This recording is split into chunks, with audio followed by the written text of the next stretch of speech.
ట్రంప్‌కి సొంత దేశ ప్రజలు ఒక విధంగా షాక్ ఇచ్చారు మొన్న. ఇరాన్ మీద చేస్తున్నటువంటి యుద్ధాన్ని వ్యతిరేకిస్తూ.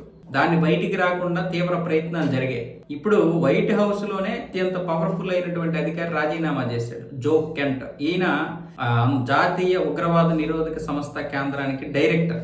ఈయన ఎక్స్‌లో పెద్ద పోస్ట్ పెట్టాడు. ఇది నాకెందుకో నచ్చడం లేదు. ఇరాన్ మీద జరుగుతున్నటువంటి దాడికి నేను మనస్సాక్షిగా మద్దతు తెలపలేకపోతున్నాను.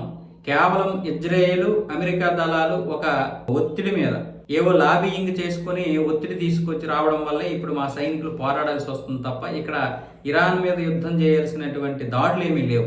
ఏదో ఇరాన్ మనకి అన్ని విధాలుగా అంటే సెక్యూరిటీ పరంగా లేకపోతే ఇంక దేని పరంగా మొత్తానికి దాడి చేస్తుందేమో అని ఇజ్రాయేల్ ఏదో చెప్పేస్తే ట్రంప్ నమ్మేసి దాని మీద ఇలాంటి దాడి చేయడం కరెక్ట్ కాదు.